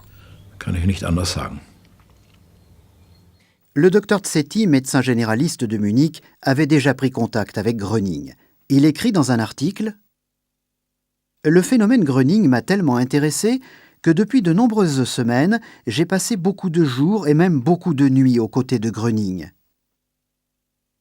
Grâce au contact personnel et à la plus grande concentration, il parvient à guérir en peu de temps des malades souffrant des maux les plus graves, même des aveugles. Ou du moins, il arrive à atténuer leur souffrance. Ça, je l'ai moi-même vécu. » Wir hatten zum Beispiel am Traberhof war es, glaube ich, sehr oft Jesuiten. Nous avions très souvent, je crois que c'était au Traberhof, des jésuites du collège qui existait encore à l'époque près de Munich. Beaucoup lui posaient des questions d'ordre religieux et s'entretenaient avec lui de problèmes liés à la religion. Cela a fait réfléchir, n'est-ce pas? Ce sont quand même des gens érudits à 100% dans ce domaine et qui possèdent un immense savoir. Et pourtant, ils se sont énormément intéressés à lui. Sich wahnsinnig für ihn interessiert. Und dann diese Geschichte mit dem Mönch aus Assisi, nicht? Et ensuite, cette histoire avec le moine d'Assise. C'était un franciscain. Il s'est présenté là, il venait de Rome, pour autant que je me souvienne, et il venait d'être ordonné prêtre, ou bien il allait l'être, je ne sais plus. Je sais seulement qu'il s'est exprimé de manière très positive. Je ne pourrais plus dire quoi en détail, ça je ne le sais plus. J'ai parlé aussi avec lui, et il était vraiment passionné par Bruno. C'était incroyable pour lui. Et s'est exprimé avec enthousiasme et a demandé à Bruno de lui donner sa bénédiction. Lui qui était prêtre. Gedrückt und hat Bruno um seinen Segen gebeten. Als Priester. Le discours du franciscain est sténographié. Il dit ceci. « Je suis profondément touché par les mots de M. Gröning et je dois vous avouer qu'ils me rappellent la parole de la Sainte Écriture. C'est à leurs fruits que vous les reconnaîtrez. Ces paroles du divin Sauveur concernent chaque homme. Et ce fruit est un bon fruit. La méchanceté des hommes est immense. Ils ont persécuté le Christ et ils ont persécuté ses disciples. Ils ont aussi pourchassé les prêtres dévots. Ils persécutent tout homme qui guérit des malades au nom de Dieu. C'est pourquoi vous devez avoir du courage et confiance et suivre ce que M. Gröning vous dit. » Et si des médecins et des savants qui lui sont hostiles répondent qu'il n'a pas fait d'études comme eux, cela est ridicule, car on ne prescrit pas à Dieu ce qu'il a à faire.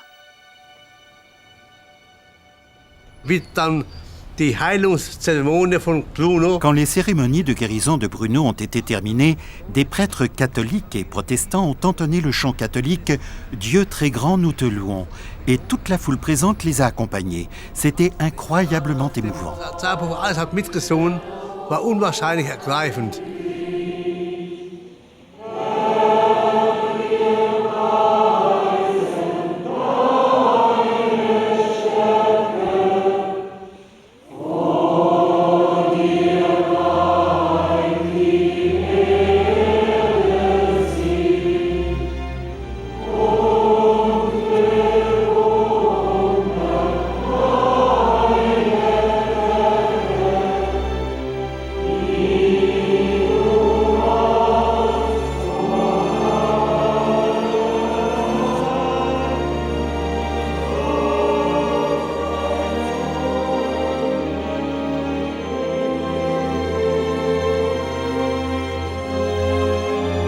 Depuis longtemps, le Traberhof est devenu un lieu de pèlerinage.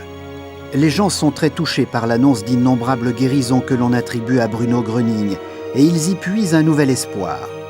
Les témoignages se répandent dans toute l'Allemagne comme une traînée de poudre. Même à l'étranger, Gröning n'est plus un inconnu. Que ce soit par curiosité, par goût du sensationnel ou dans la recherche véritable d'une guérison, les gens affluent au Traberhof en foule de plus en plus nombreuse. Ce à quoi lui-même n'avait jamais aspiré, mais qui fut déclenché par les informations sensationnelles des médias, atteint son apogée. Mais ces rassemblements de masse éveillent aussi des forces contraires. Et bientôt déjà, le vent va tourner pour Bruno Gröning.